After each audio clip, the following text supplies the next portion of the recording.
পৃথিবী বড় স্বার্থপর, দুনিয়া বড় স্বার্থপর। দুনিয়া কাউরে জায়গা দেয় না, দুনিয়া কাউরে জায়গা দেয় না। এত মজবুত ফাইলিং করে যেই বিল্ডিং বানাইলাম, দুনিয়া তারে থাকতে দেয় না। যাও বেটা যা, যা তুই লাথি দিয়া বাইক করে যা, কবরে যা, কবরে যা। দুনিয়া কাউরে থাকতে দেয়। দুনিয়া কত ক্ষমতা ধরকে মাটির নিচে ফেলাই দিছে, দুনিয়া কত সম্পদ আলাকে মাটির নিচে ফেলে দিছে, দুনিয়া কত সুন্দরী নারীকে মাটির নিচে ফেলাই দিছে, মাটির সাথে রেজা রেজা করে ফেলছে। আজ আর চেহারা নাই, আজ আর রূপ নাই, আজ আর যৌবন নাই, আজ আর ক্ষমতা নাই। এমনও বাদশা ছিল পৃথিবীতে যার হাতের আঙ্গুলের ইশারায় মানুষের গর্দান উড়াইয়া দিত, যার হাতের ইশারায় উঠত মানুষ, বসত মানুষ। আজ বাদশারা নাই, আজ সম্পদওয়ালারা নাই, আজ মালওয়ালারা নাই। দুনিয়া কাউরে থাকতে দেয় না, কাউরে না দোস্ত, কাউরে দেয় না। দুনিয়া দাদারে আমার থাকতে দেয় নাই। আমার দাদারে আমি দেখছি, আজ আমার দাদা নাই। আমার নানারে আমি দেখছি, আমার নানা নাই। আমার দাদিরে আমি দেখছি, আমার দাদি নাই। আমার নানিরে আমি দেখছি, আমার নানি নাই। আমার বাবারে আমি দেখছি, 14 লক্ষ টাকা বাবার পেনশনের আমি সব ডাক্তারের পিছনে খরচ করে ফেলছি, বাড়ির ফসলের জমি বিক্রি করে ফেলছি।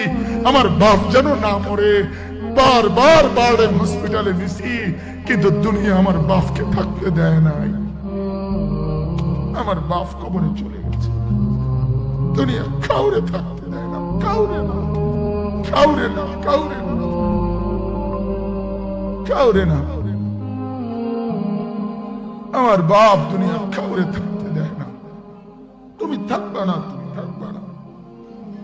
দুনিয়ার ধোকায় পড়ো না বাপ, দুনিয়ার ধোকায় পড়ো না। মাকে বুঝান, আজ মারা বেসামাল হয়ে গেছে, আজ বোনেরা বেসামাল হয়ে গেছে, বেপরদার উৎসব তুলে দিছে। এটা যেন আল্লাহর সাথে যুদ্ধ করছে।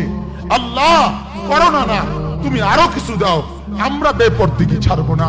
যুবক ছেলেগুলো যেন বলতেছে, আল্লাহ তুমি করোনা দেওয়ার চাই দাও, অশ্লীল ছবি দেখা, ফেসবুকে নর্তকী দেখা আমরা ছাড়বো না।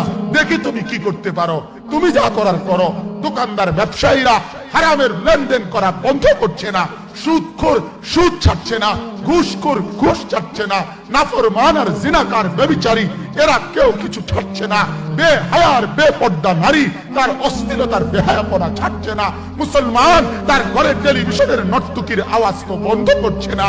হায় করোনা কিভাবে যাবে, আযাব কিভাবে যাবে বলেন, বলেন, বলেন আপনি। আমার বাপ ফেরাউনের উপরে তো আযাব এতদিন ছিল না, নমরুদের উপরে আযাব এতদিন ছিল না, সাদ্দাদের উপরে আযাব এতদিন ছিল না, কারুনের উপরে আযাব এতদিন ছিল না, লূত আলাইহিস সালামের কওমের উপরে আযাব এতদিন ছিল না, হুদ আলাইহিস সালামের কওমের উপরে আযাব এতদিন ছিল না, নূহ আলাইহিস সালামের কওমের উপরে এতদিন আযাব ছিল না। আজ আমরা মালিককে এই পরিমাণ নারাজ করছি, মালিক এত বেশি নারাজ।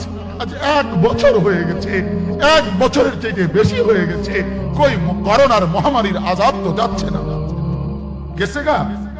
বলে আমাদের লক্ষ লক্ষ বাচ্চার পড়ালেখা বন্ধ, এরা নষ্ট হওয়ার চূড়ান্ত পর্যায়ে পৌঁছে গেছে। মোবাইল এদেরকে শেষ করে দিছে, লক্ষ লক্ষ ছেলে। গতকালকে এক মা আমার আত্মীয় ফোন দিয়া বলতেছে, সকাল 10টায় বাচ্চাটা ঘর থেকে মোবাইল লইয়া বাইর হইছে, রাতের 10টায় মা তারে ফোন দিয়া বলছে, বাপ ঘরে আসতি না, ভাত খাইতি না। বাচ্চা তারে বলতেছে, তোমার অসুবিধা কি, তোমার সমস্যা কি? মা এই কথা বলে কাঁদা দিছে যে, শোনেন হুজুর কত দোয়া করো।